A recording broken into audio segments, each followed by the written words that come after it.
ahorita te doy el tema. ¿Oíste? Okay. Te doy los temas que faltan. Bueno, esta parte de adaptación no la hemos hecho, ¿verdad?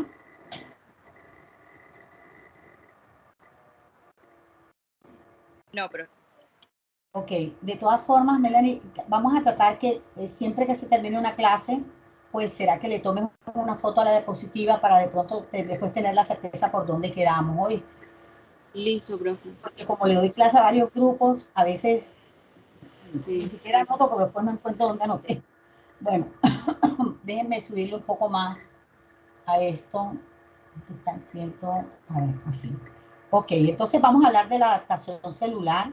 Y cuando hablamos de adaptación celular, estamos hablando de un fenómeno mediante el cual la célula trata de amoldarse a la nueva situación que le genera la acción del agente agresor.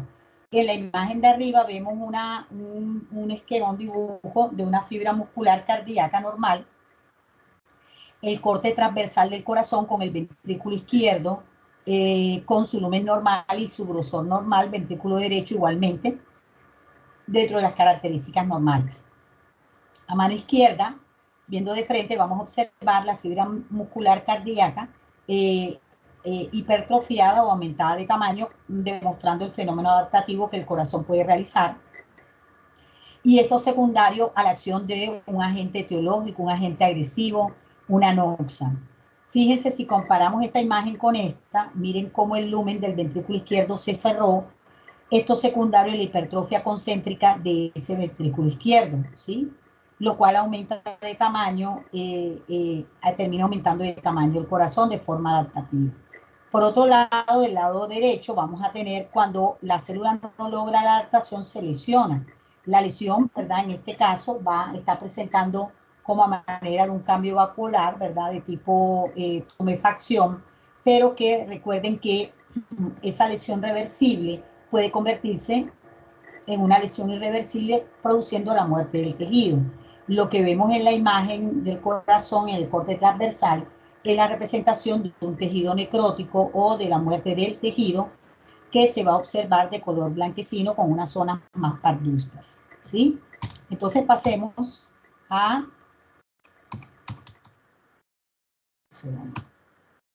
En forma general, nosotros podemos decir que una célula que está bajo un equilibrio o en una homeostasis, porque eso quiere decir homeostasis, equilibrio, ¿sí? Cuando está siendo atacada por un agente agresor, inicialmente puede tomar la vía de adaptarse a la nueva situación de estrés, pero que si esa célula no logra adaptarse a esa nueva situación, utilizando cualquiera de los tipos de adaptación celular que vamos a revisar en el día de hoy, la célula puede lesionarse. La lesión sabemos que puede ser de tipo reversible cuando una vez es el estímulo agresor de hacer su acción, el tejido volvería a su estado de normalidad, o de tipo irreversible cuando la célula muere, ¿verdad?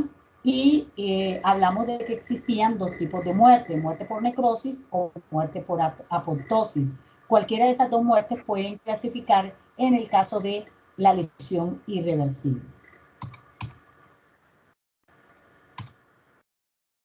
Entonces, empezaremos por lo que es el fenómeno de hipertrofia. ¿Cómo definimos la hipertrofia?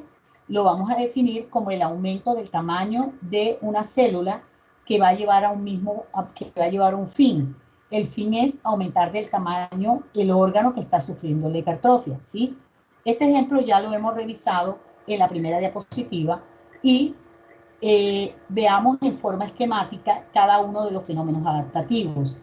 En el primer esquema tenemos unión de 4 células de forma cúbica con sus núcleos redondeados de ubicación central, unidas formando un epitelio cúbico simple. Luego tenemos esa misma célula, pero con disminución del tamaño de la célula. Estamos definiendo lo que es la atrofia. ¿Qué es la atrofia? Disminución del tamaño de la célula. Esta atrofia, por ende, me va a llevar a disminución del tamaño del órgano, ¿sí? En cuanto a la hipertrofia, lo hemos hablado como ejemplo al inicio, y podemos decir en forma general que la hipertrofia es la antítesis de lo que es la atrofia. La hipertrofia va a aumentar el tamaño de su célula, por ende va a aumentar el tamaño del órgano. La hipertrofia suele darse sobre todo a nivel del corazón o en órganos que no tengan la capacidad de división celular. Al no tener la capacidad de división celular, van a utilizar el fenómeno de hipertrofia para aumentar de tamaño a expensas del aumento de tamaño de sus células. Luego seguimos con la hiperplasia. En la hiperplasia tenemos que hay un aumento en el número de las células. Este aumento en el número de las células va a llevar a aumento del tamaño del órgano, ¿sí? Es decir, que podemos concluir que tanto hipertrofia como hiperplasia van a llevar a un mismo fin, que es ¿cuál? Aumentar el tamaño del órgano por vía de aumentar el tamaño de su célula o por vía de aumentar el número de sus células. El fin de estos dos fenómenos es el mismo. Ahora bien, tanto la atrofia como la hipertrofia y la hiperplasia son fenómenos que pueden ser fisiológicos o patológicos, ¿sí? Cualquiera de los tres puede estar dentro del contexto de la normalidad fisiológico o puede estar dentro del contexto de una enfermedad patológica. Ahora bien, la metaplasia es solo patológica. La metaplasia es el cambio de un tejido, o se define como el cambio de un tejido maduro y adulto por otro tejido maduro y adulto, pero más resistente.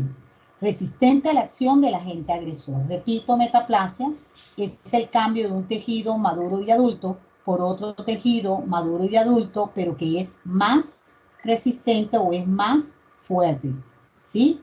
El cambio metaplásico se da porque el tejido que está en ese órgano está siendo sometido a la acción de un agente agresor y al no poder tolerar la acción de ese agente agresor, cambia hacia otro tejido que va a ser más fuerte o que va a poder tolerar la acción del agente agresor. La metaplasia, a diferencia de la atrofia, hipertrofia e hiperplasia, es solo patológica. Recuerden que los tres primeros pueden ser patológicos o fisiológicos, mientras que la metaplasia es solo patológica. ¿Hasta ahí hay alguna pregunta, jóvenes?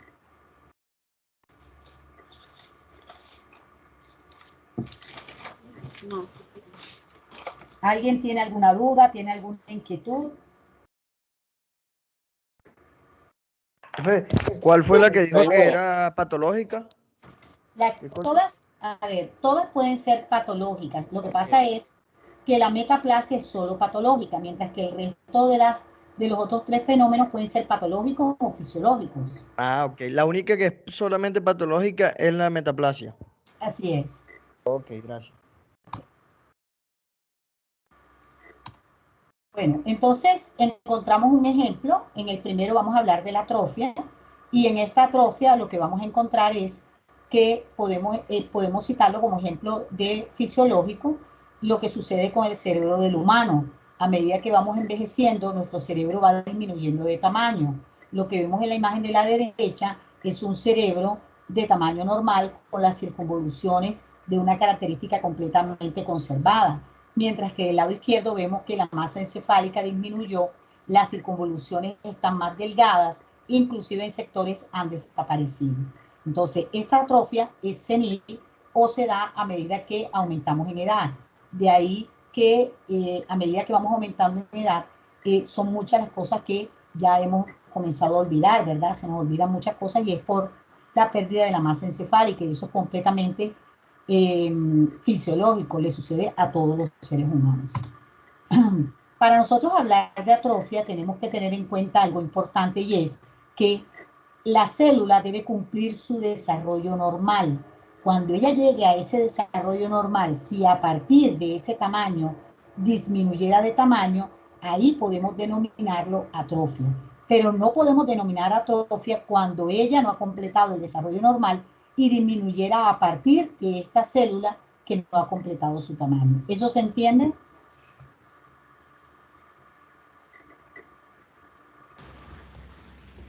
O sea, doctora, la atrofia es una disminución y ya. Por eso, lo que les estoy tratando de explicar es que para yo poder denominar atrofia en una célula, esa célula ha debido completar su tamaño, es decir, ha debido completar su desarrollo.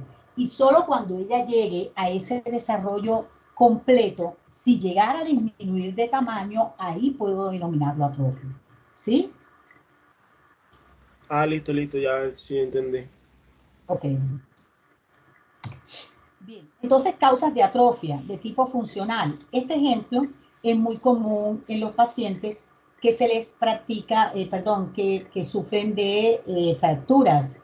Al sufrir la fractura y se les coloca una inmovilización con yeso, el músculo va a quedar inmovilizado y va a, esa inmovilidad que va a tener por 20, 30 días, puede llevar a que disminuya el espesor del tamaño del músculo. Esa reducción en el tamaño del músculo o a esa atrofia sería patológica porque está dentro del contexto de una fractura, ¿verdad? Y por la de reducción en la demanda funcional de ese músculo. También podemos tener atrofia cuando hay disminución en el aporte de oxígeno de un tejido o cuando hay disminución en el aporte de nutrientes, como por ejemplo en los pacienticos desnutridos. Fíjense que hay varios tipos de desnutrición, pero hay un tipo de desnutrición en donde el niño realmente podemos decir que se ve bien delgado, ¿verdad? Con los músculos bien atróficos, porque... No, los pacientes señas también, los pacientes con parálisis cerebral también, que tienen poca ¿Cómo? movilidad. Los pacientes con parálisis, parálisis cerebral. Entonces eso sería por inmovilización, por respuesta motora, ¿sí? Y sería patológico, ¿sí? También sería patológico como los ejemplos que les estoy explicando. Profe, una pregunta. Doctora, Dígame. un ejemplo, o sea, Los daños que causa la artritis en las manos también se considera atrofia. ¿La qué, perdón, de las manos de qué? ¿De la Los daños artritis? que causa la artritis en las manos. No. Los daños de la artritis reumatoide son deformativos, pero no atróficos. ¿Alguien más quería preguntar algo? También podemos tener disminución del tamaño de la glándula tiroides o de la suprarrenal por pérdida en el estímulo hormonal de los mismos, ¿sí? O cuando hay cambios isquémicos, es decir, sería lo mismo en donde no llegaría la sangre cargada con oxígeno o nutrientes o en algunos procesos inflamatorios. Fíjense que todos estos ejemplos que les he dado, a excepción del primero donde les mostraba la masa encefálica, son completamente patológicos, ¿sí? Sigamos a hipertrofia. Ya definimos la hipertrofia como el aumento del tamaño del órgano, que va a llevar a un aumento del tamaño de la célula, perdón, que va a llevar al aumento del tamaño del órgano. Vemos el ventrículo izquierdo con un aumento de su grosor, ¿verdad? Y lo que vamos a encontrar es que esto va a llevar a un aumento no solamente del ventrículo izquierdo, sino inclusive del corazón. Puede llevarlo a una cardiomegalia. Entonces, analicemos un poco lo que pasa en el corazón. El corazón es uno de esos órganos que no tiene la capacidad de división celular, por eso nunca va a ser hiperplasia. Pero además, el corazón se puede hipertrofiar en forma fisiológica o patológica. Hablemos primero de lo fisiológico. ¿Cómo en forma fisiológica puede aumentar? Lo vemos en los deportistas de alto rendimiento, todos esos deportistas que fueron ahora a Tokio, cuando nosotros los hubiéramos podido hacer un examen cardiológico, muy probablemente su corazón era grande, tenían cardiomegalia y esto es secundario al aumento de su trabajo corporal, ¿sí? Porque, vuelvo a reiterar, son deportistas de alto rendimiento, ¿sí? Los nadadores, los atletas tienden a tener corazones grandes o hipertróficos, pero son hipertrofias fisiológicas. Ahora bien, un paciente con hipertensión arterial, en donde se aumente el trabajo del corazón, ese corazón termina hipertrofiándose y este contexto de hipertrofia sería patológica, porque estamos hablando de una enfermedad. Estamos hablando que está dentro del contexto de una hipertensión arterial. También podemos encontrar de forma fisiológica hipertrofia a nivel de las glándulas mamarias o a nivel del cuerpo uterino. Acá en estas dos estructuras debemos hacer hincapié en algo muy importante y es que la hipertrofia de la glándula mamaria y del cuerpo uterino van a estar asociadas con el fenómeno hiperplásico, es decir, con el aumento en el número de las células. Es decir, que tanto la mama como el cuerpo uterino tienen la capacidad de hacer los dos fenómenos adaptativos simultáneos, es decir, hacer hipertrofia y hacer hiperplasia. Y esto va a llevar, por ende, al aumento del tamaño del órgano de forma fisiológica, porque sabemos que en el caso de las mamas, Estas pueden aumentar de tamaño durante la telarquía, que es cuando brotan las mamas originalmente, o cuando la mujer está embarazada, porque esas mamas se están preparando para lactar al recién nacido. Ahora bien, el cuerpo uterino aumenta de tamaño cuando alberga el producto en su interior.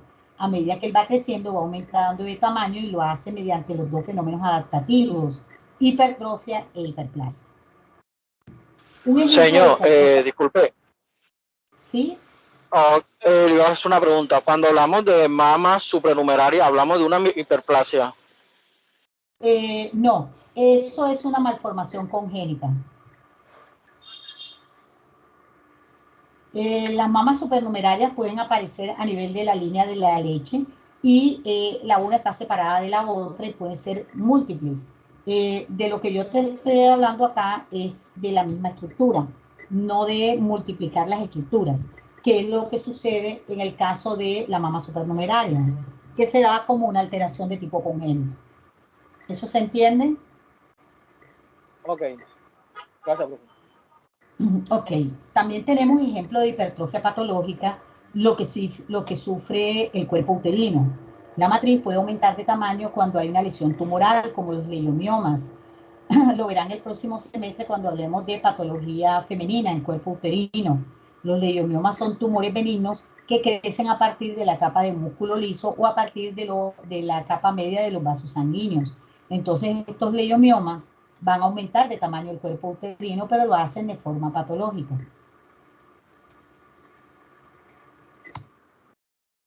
En el fenómeno hiperplásico dijimos que la hiperplasia es aumento en el número de la célula, ¿verdad?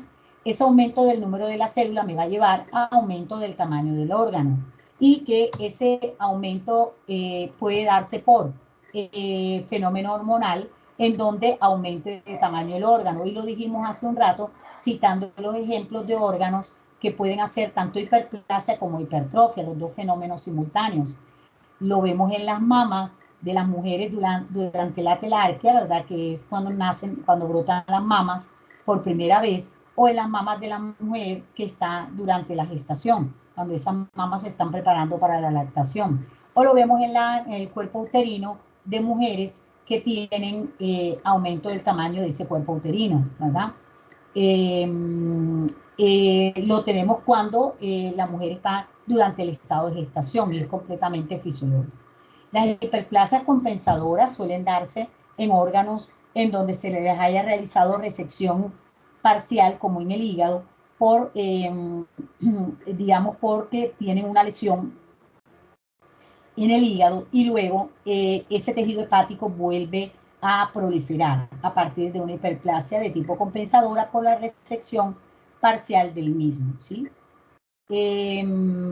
Bueno, igualmente podemos tener hiperplasias patológicas como la que se observa a nivel de la próstata, ¿verdad? La próstata, se habla de que todos los hombres por encima de los 40 años su próstata va a aumentar de tamaño y ese aumento del tamaño de la próstata en todos los hombres pues no debiera causar ningún tipo de sintomatología. Cuando causa sintomatología que tiene que ver con la micción o con la salida de orina, entonces esa hiperplasia prostática sería un ejemplo patológico, ¿sí? Igualmente lo vamos a encontrar en los pacientes que tienen hiperplasia de endometrio, ¿verdad? De la capa más interna del cuerpo uterino.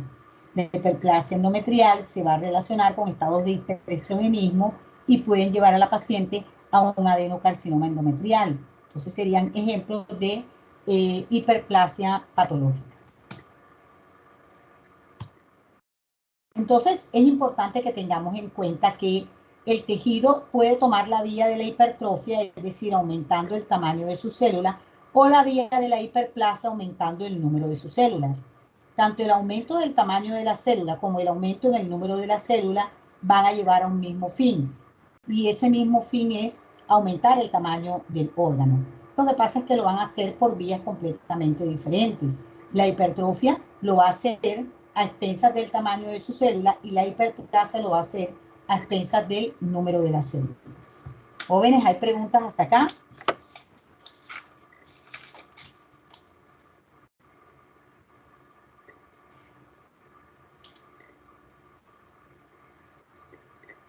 Doctora, ha llegado el caso que una hiperplasia puede aumentar el nivel celular, ¿Una hiperplasia puede qué, perdón? aumentar el número de su tamaño. No, porque es que la hiperplasia hace, como la hiperplasia actúa a partir de la división celular, lo hace a expensas del número de sus células, ¿sí?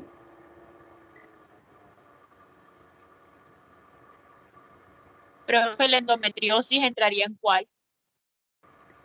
No, la endometriosis se da como una alteración del tejido endometrial ectópico, que se puede dar en varias localizaciones, entonces no sería ningún tipo de estos fenómenos adaptativos.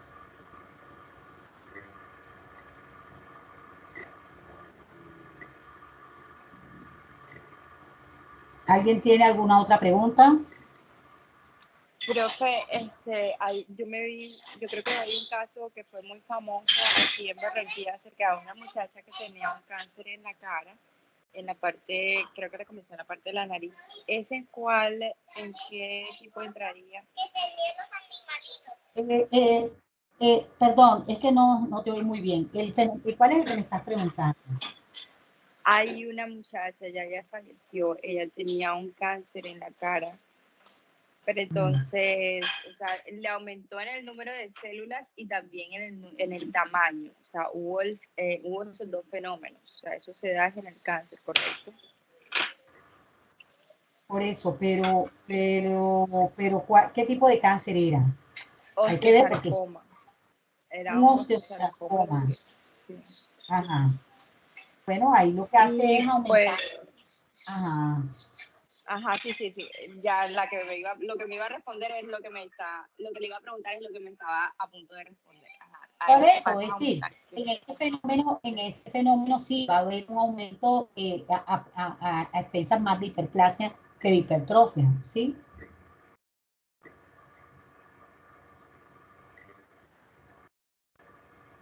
Que a ella lo que le estaba creciendo, porque a ella le creció tanto el tejido, le aumentaron mucho las células, sería entonces que le cubrió la mitad de la cara o quedó ya con la nariz totalmente irreconocible, entonces no sé, eso fue lo que...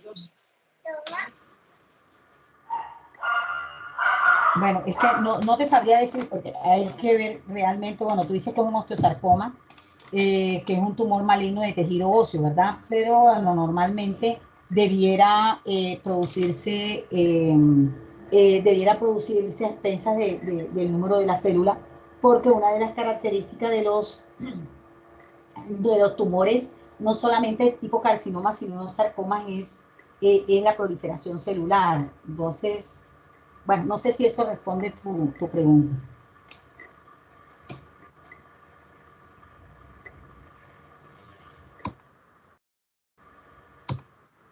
¿Sí?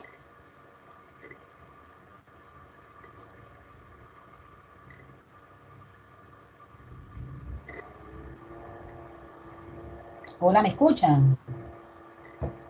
Sí, doctora. Sí, doctora. Claro que sí. Sí, claro, profe. Ok. Bueno, sigamos entonces con la metaplasia, ¿verdad? A ver, ¿quién me define nuevamente metaplasia?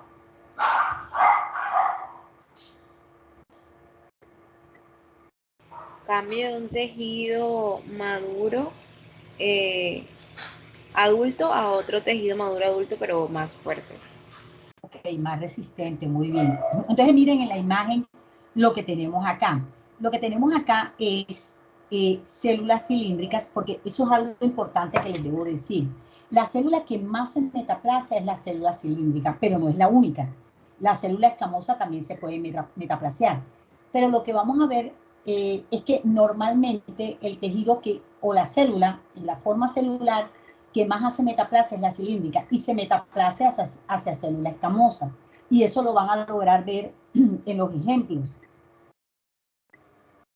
La célula cilíndrica, ¿verdad? Normalmente cuando se metaplasia hacia célula escamosa, cumpliendo la definición de metaplasia, ¿verdad? Entonces, veamos los ejemplos un momento. Miren, aquí tenemos Este ejemplo confirma lo que les estoy diciendo. Del lado izquierdo tendremos el epitelio respiratorio, que es un epitelio pseudoestratificado cilíndrico ciliado con células caliciformes. Ese epitelio, que es el epitelio respiratorio, por el humo del tabaco en pacientes tabaquistas, por supuesto, pueden cambiar o pueden metaplasear, porque el humo del tabaco lo va a irritar. Ese humo del tabaco que causa irritación de ese epitelio puede producir que ese epitelio se transforme en el epitelio que está a mano derecha, que es escamoso estratificado, ¿sí? Entonces, ¿por qué cambia ese epitelio? Porque se supone que de pronto el escamoso estratificado puede tolerar más el humo del tabaco. Cuando esto se da a nivel respiratorio, se puede producir a partir de esa metaplasia un carcinoma escamoso o epidermoide. Recordemos que el tumor maligno de origen que se relaciona con el tabaquismo es el carcinoma epidermoide o carcinoma escamoso y se da sobre un fenómeno metaplásico previo, este fenómeno que ha producido el cambio de un epitelio respiratorio a un epitelio escamoso. ¿Se entiende el ejemplo?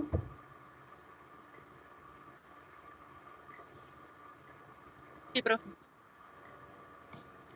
Ok. El otro ejemplo, fíjense que aquí ya varía, aquí va a cambiar de escamoso a cilíndrico. Entonces vamos a tener el epitelio esofágico, en lo que se produce el esófago de Barre, que es una metaplasia, en la cual, a causa del reflujo gastroesofágico, ¿qué quiere decir eso? Que el contenido gástrico se regresa al tubo esofágico, irritándolo, inflamándolo, y cuando esto sucede, ¿qué hace el epitelio esofágico, que es escamoso estratificado? Cambia hacia epitelio gástrico, que es cilíndrico simple. En este caso, el epitelio cambiaría de escamoso estratificado a cilíndrico simple. Sería la inversa de lo que estábamos viendo en el epitelio respiratorio, ¿verdad? Pero el fenómeno es el mismo, es metaplasia, ¿sí? A este fenómeno de cambio desde el epitelio esofágico a epitelio gástrico se le denomina esófago de Barre, ¿sí? ¿Queda claro el ejemplo, jóvenes? Sí, doctora. Yo pensé que aquí había otro ejemplo. No, no hay más ejemplos de metaplasia. Ok, otro ejemplo de metaplasia es el que podemos tener en el endocervis. En el endocervis sabemos que entre el exocervis y el endocervis existe algo que se llama zona de transición o lucha de los epitelios. Esa zona de transición es una zona en donde el endocervis quiere convertirse en exocervis y el exocervis quiere convertirse en endocervis. Por eso se le llama zona de transición o lucha de los epitelios. Entonces, ¿qué es lo que ocurre? Lo que va a ocurrir es que la porción endocervical de esa zona de transición termina metaplaseándose hacia epitelio exocervical. Y esa metaplasia o ese cambio hacia ese epitelio exocervical se le va a denominar metaplasia escamosa endocervical, que sería otro ejemplo en donde la célula cilíndrica del endocervis cambiaría a epitelio escamoso del exocervis. ¿Se entiende el ejemplo?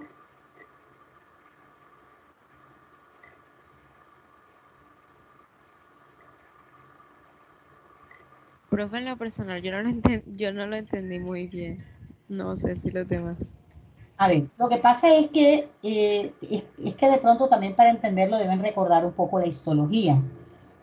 Ustedes saben que el cuello de la matriz o el cervix tiene un exocervix y un endocervix. No sé si recuerdan esa parte de su histología.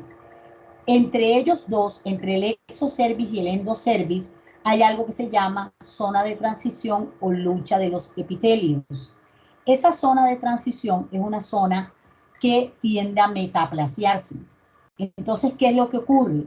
Desde la porción endocervical, que es cilíndrica simple, se va a metaplaciar hacia la porción exocervical, que es escamosa estratificada. Básicamente lo que va a ocurrir es que el epitelio endocervical cambia a exocervical. ¿Ahora se entiende, Melanie? Sí, señora. Ok, muy bien. Entonces, Profe, sí, disculpe. O sea, las células, o sea, el tejido endocervical pasa a ser exocervical porque es escamoso. No El sé si entendí mal. exocervical es escamoso, así Es es. escamoso y por eso se transforma, o sea, se metaplacen a exocervicales, Se ¿verdad? metaplasia exocervical, sí. Ok. Bueno, jóvenes, ¿hay preguntas hasta acá? Pero está presentando diapositivas. No, porque ya terminé esa presentación. Bueno, a ver, Melanie, te hago una pregunta. Yo les he explicado a ustedes la parte práctica, ya les he mostrado ejemplos de la práctica. No, lo único que nos mostró ayer fueron las diapositivas que usted estaba mostrando ahorita, pero ya no nos ha mostrado más. No, por eso, no les he mostrado la presentación del Clinical Key, no se los he mostrado. No, señora. Ok. Esta presentación es a la que me refiero, dame un segundito.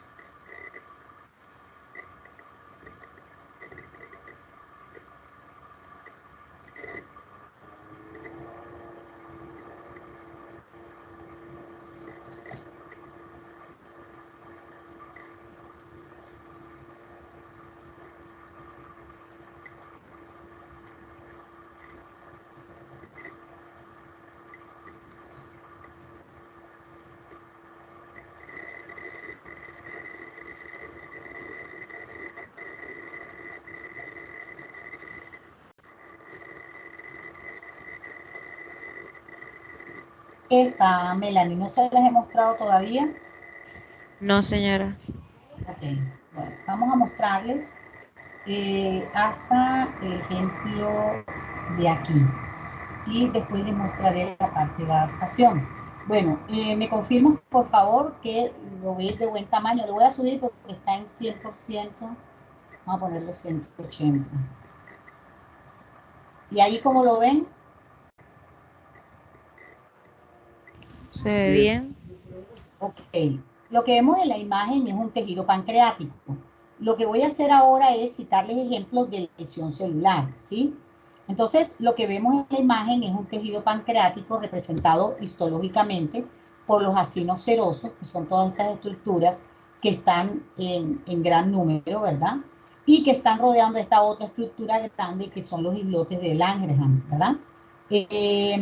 Y así se ve histológicamente el páncreas. Esto es un tejido completamente normal del páncreas. ¿Por qué les muestro esto? Para que puedan entender lo que les voy a mostrar ahora en adelante. Hemos revisado la lesión celular y lo que les he traído ahora son ejemplos de lesión celular reversible e irreversible. Primero, les voy a mostrar los ejemplos de la irreversibilidad, es decir, de la necrosis, ¿sí? Este primer ejemplo corresponde a una necrosis grasa que se da dentro del contexto de una pancreatitis aguda. Cuando hay un proceso de inflamación del páncreas, como lo vimos, vimos la imagen normal del tejido pancreático, lo que va a ocurrir es que estos acinos, miren, estos acinos van a comenzar a destruirse. ¿Y por qué se destruyen? Por el gran infiltrado inflamatorio. Todos estos puntitos negros que ustedes ven acá abajo corresponde a células neutrofílicas que están produciendo el proceso inflamatorio a nivel del páncreas o una pancreatitis aguda. Esta pancreatitis aguda, dentro del mismo tejido pancreático, aparte de tener todas estas células de tipo neutrofílica, van a tener muchas zonas de hemorragia, ¿sí? Muchos eritrocitos y material fibrinoide. Pero digamos que yo no quiero tanto centrarme aquí, sino en esta diapositiva siguiente. Bien, esto representa la grasa que está alrededor del páncreas. Del lado izquierdo todavía hay tejido graso indemne, recordándoles que la célula adiposa madura tiene una forma ovalada o redondeada. Y esa célula adiposa madura, la característica de ella es que va a tener en conjunto, la célula adiposa va a formar como un panal de abejas vacío. Ese panal de abejas vacío, ¿sí? Me va a dar la impresión como que las células no tuvieran nada en su interior, pero nosotros sabemos que como célula adiposa tiene un contenido lipídico o graso en su interior. ¿Qué voy a encontrar a mano derecha? Este mismo tejido adiposo, pero muerto, ¿sí? Entonces, esto que está aquí es una necrosis de la grasa enzimática. ¿Por qué es enzimática? Porque dentro del contexto de la pancreatitis, en la pancreatitis se van a liberar sustancias o enzimas denominadas lipasas y amilasas pancreáticas. Esas sustancias van a producir la respuesta inflamatoria en el páncreas que les mostré en la diapositiva anterior, pero van a producir en la grasa que está alrededor del páncreas muerte del tejido graso.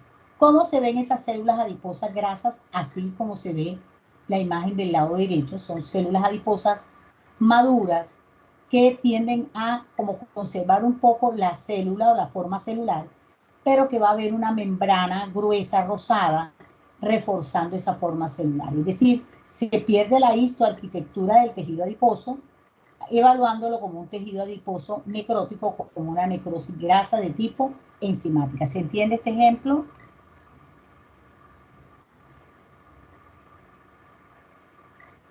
Claro. Okay. Bien, ese sería uno de los ejemplos de lesión irreversible, porque nos está hablando de muerte del tejido, ¿verdad? Ok, el otro ejemplo de necrosis o de lesión irreversible es el que se produce en la necrosis caseificante. Recuerden que les dije en su momento que caseificante o caseosa se escribe con C de casa. La necrosis caseosa o necrosis caseificante es característica de los granulomas. Fíjense que aquí estamos observando estas estructuras redondas, que es lo que denominamos granulomas. ¿Qué son los granulomas? Los granulomas son como la cárcel para el agente agresor, en donde se aísla, en donde se encierra el agente agresor. Ese agente agresor, ¿por qué se encierra? Se encierra porque le está produciendo un daño al tejido. Este tejido en especial es pulmón, y este tejido comienza a generar esos granulomas para delimitar el agente agresor y evitar que siga haciendo daño en el resto del tejido. Entonces podríamos concluir que los granulomas es la cárcel para el agente agresor, ¿sí? Eso lo vamos a ver cuando lleguemos a la respuesta inflamatoria crónica granulomatosa. ¿Qué les quiero mostrar específicamente en estos granulomas?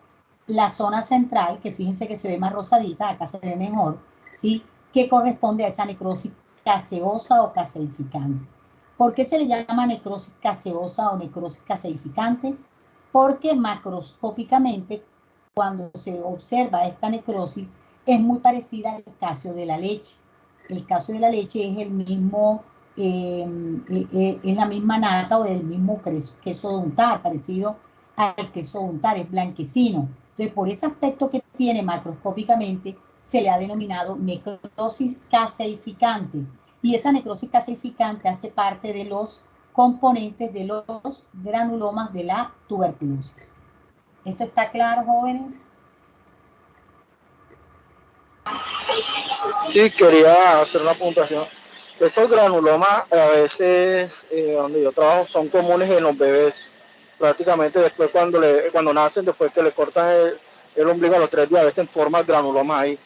En la parte cuando queda la permeabilidad del conducto umbilical, se forman granulomas también. Pero yo he visto que en la mayoría... Escúchame, no vamos a confundir. Pero en la mayoría de los casos se cae por sí solo. No, pero a ver, no nos vamos a confundir con ese granuloma del que tú estás hablando, que es un granuloma que se da en un tejido y que no está asociado a la infección por tuberculosis. Lo que yo les estoy mostrando aquí está asociado a la infección por tuberculosis, entonces no podemos citar como ejemplo lo que puede llegar a suceder a nivel umbilical en los recién nacidos, porque estaremos diciendo que a todos los recién nacidos le estaría dando tuberculosis en el cordón umbilical, y eso no es así. Estos granulomas en especial que están asociados a la tuberculosis tienen algo especial, que es que tienen necrosis caseificante. Entonces a estos granulomas se les denomina granulomas caseosos o caseificantes. ¿Sí queda claro?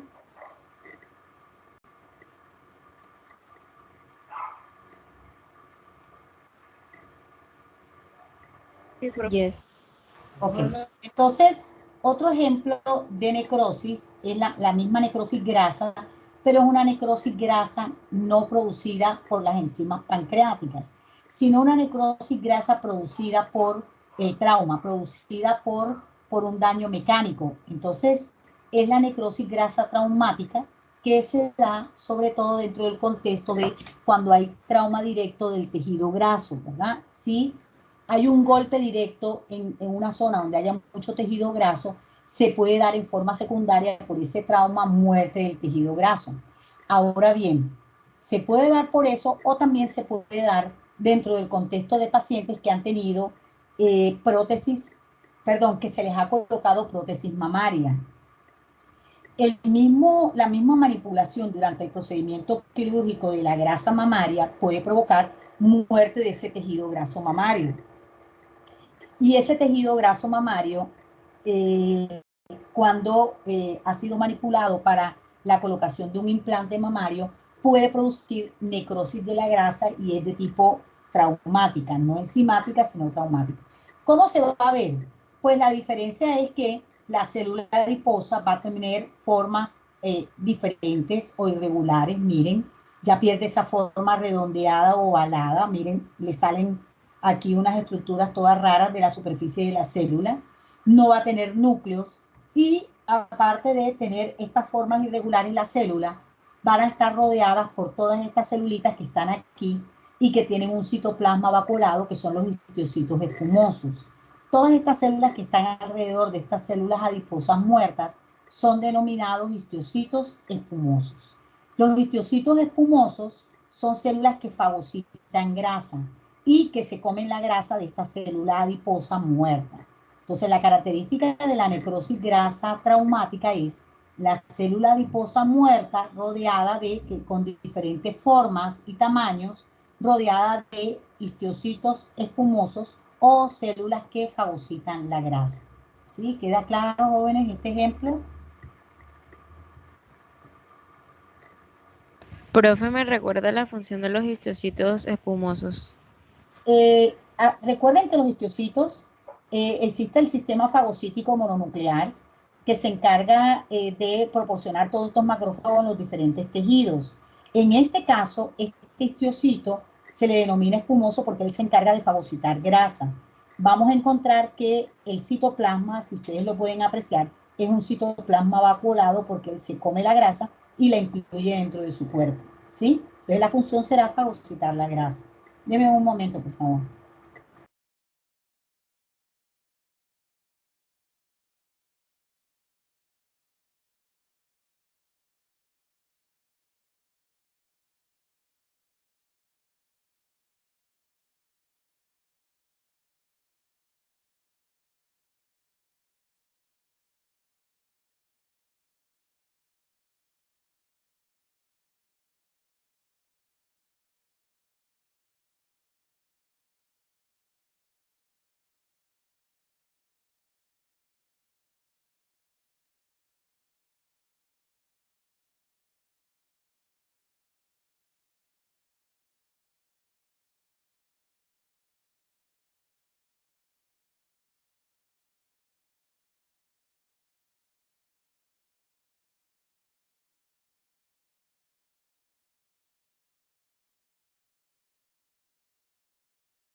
Ok, entonces pasemos al siguiente ejemplo de necrosis y es este ejemplo, el de la necrosis de licuefacción. ¿En qué consiste la necrosis de licuefacción? Recuerden que la necrosis de licuefacción se presenta en el sistema nervioso y lo que vamos a tener en la necrosis de licuefacción es la muerte del tejido que se ve del lado izquierdo, este tejido cerebral muerto, asociado a una respuesta inflamatoria.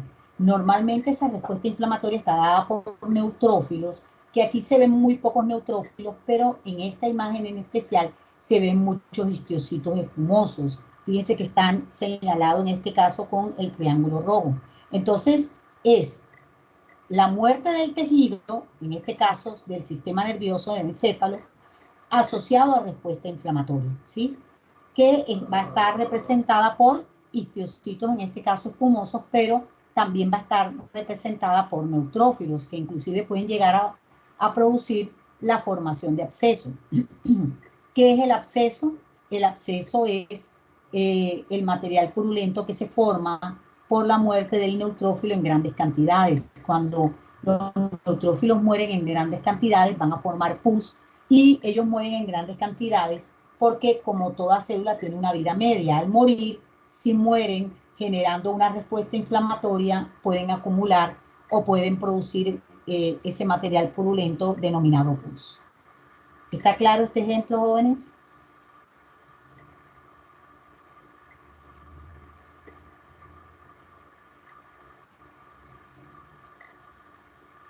¿Me escuchan? Sí, sí lo escuchamos. ¿Está claro el ejemplo? Sí, profe. Ok. Y hasta ahí serían los ejemplos de lesión irreversible o de muerte. Este ejemplo que les estoy mostrando ahora corresponde a un ejemplo de lesión reversible, como es el cambio graso. El cambio graso, cuando yo les hablé de lesión reversible, les dije que uno de los ejemplos para hablar de reversibilidad podría ser la hinchazón o inflamación de la célula o el cambio graso. El cambio graso se puede sufrir a nivel hepático, como lo que estamos observando acá, pero también se puede dar en el músculo estriado cardíaco o esquelético, estriado esquelético. En especial a nivel hepático se puede dar por consumo indiscriminado en la dieta de grasas, por consumo de alcohol en los pacientes alcohólicos, o se puede dar asociado a una hepatitis viral, sobre todo las hepatitis que tienden a cronificarse.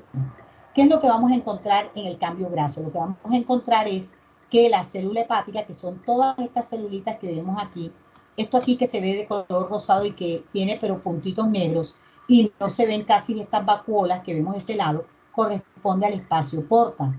Lo que quiero mostrarles es que el cambio celular reversible es este que está aquí y se ve específicamente en la célula hepática. ¿Qué es lo que vamos a observar? A nivel del citoplasma de la célula hepática vamos a encontrar vacuolas chiquititas o vacuolas muy grandes que contienen un material lipídico en su interior, un material graso. Ese material graso, ya les dije por qué se acumulaba esas vacuolas grandes o pequeñas y que se iba a acumular en el citoplasma de la célula. Si el agente agresor, que en este caso puede ser el alcohol, puede ser el consumo de grasa en la dieta diaria, el alto consumo de grasa en la dieta diaria, dejara de hacer su acción, estas vacuolas pequeñas y grandes desaparecerían.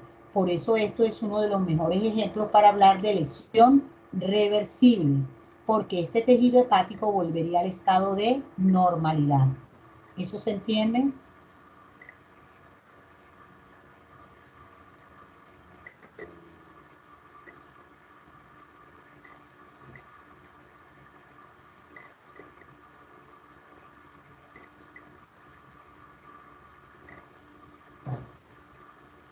Por favor, alguien que responda si se entiende o no se entiende. Sí, profe, yo entendí. Bueno, Profe, pues, perdón, es que no le puedo escuchar muy bien, o sea, se distorsionó mucho. ¿Me podría repetir, por favor? ¿qué es lo que deseas que te repita? O sea, de este último ejemplo, profe, El de la ejemplo, última imagen. por eso, el ejemplo básicamente es de una lesión reversible. Les dije que acá el agente agresor podía ser el alcohol, podía ser el aumento de grasas en la dieta diaria. ¿Y qué es lo que va a ocurrir? Va a aparecer una vacuola que puede ser chiquitica o puede ser muy grande a nivel del citoplasma del hepatocito, que esa vacuola podría llegar a desaparecer en los casos de si el agente agresor, cualquiera de los que les mencioné, dejara de hacer su acción. Por eso es que es considerado el cambio graso hepático o la esteatosis hepática, es considerado una lesión reversible, porque puede volver al estado de normalidad el tejido ni bien cese la acción del agente agresor. Muchas ¿Sí? gracias, profesora, ya. Muchas gracias. Melanie, por favor, tómale la foto por donde estamos quedando por el cambio graso hepático para después no tener inconvenientes Sí, de señora. ver por dónde Ya se, vamos. ya se la Bien, tomo. ok. Bueno, mañana hacemos los seminarios, ¿verdad? Mañana vamos a dedicarnos a los seminarios. ¿Cuántos grupos de seminarios tienes organizados, Melanie? 3 grupos, exactamente 3. Recuérdame los temas, por favor. Ya se los menciono. ¿Cómo?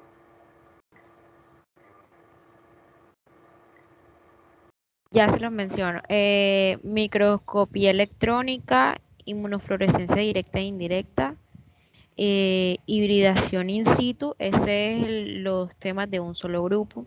El segundo grupo tiene inmunohistoquímica, citometría de flujo y biología molecular. Y el tercer grupo tiene procedimientos quirúrgicos. Ok. Bueno, entonces, ¿cuántos grupos te faltan por tema? 4 grupos. Ok, entonces al cuarto grupo vamos a colocarle el proceso de cicatrización. Proceso de cicatrización. Ese grupo debe hablar de lo que es la cicatrización de heridas por primera o por segunda intención, ¿sí? Es decir, de los tipos de cicatrización. Cicatrización de heridas, ¿sí? Quinto grupo. El quinto grupo va a hablar de dengue. Cuando vayan a hablar de enfermedades en especial, como por ejemplo el dengue, tienen que hacerlo desde... Disculpe, profe, se le escucha un eco y no le podemos Lo que pasa entender. es que hay alguien que tiene el micrófono encendido. Entonces, por eso se escucha así. El que tiene el micrófono encendido, por favor, lo apaguen. ¿Ya? ¿Se oye bien? Ahora sí. Primer Ok, grupo, entonces, procesos de cicatrización y cicatrización en heridas. Segundo grupo, dengue. el siguiente grupo va a ser dengue. Les decía que cuando son enfermedades como esta, como dengue, son enfermedades con nombres específicos, no como procesos como el de la cicatrización. Deben tocar 4 parámetros que son la etiología, la patogenia, el cuadro clínico con la gama de signos y síntomas y la morfología. Repito, etiología, patogenia, cuadro clínico y morfología macro y microscópica. Por supuesto que tienen que hablar de cómo hacen para llegar al diagnóstico. No importa que, aparte del estudio anatomopatológico del tejido, necesiten de laboratorios clínicos o necesiten de estudios imagenológicos, ¿sí? Lo importante acá es que tengan en cuenta que pueden hacer ayuda de otros métodos diagnósticos, ¿sí? Entonces, ese grupo vas a desarrollar dengue. ¿Cuántos grupos faltan, Melanie? Me acaba de dar 2 grupos. El proceso de cicatrización, ahora dengue. Falta el Y tercer luego, grupo y el cuarto. leptospirosis,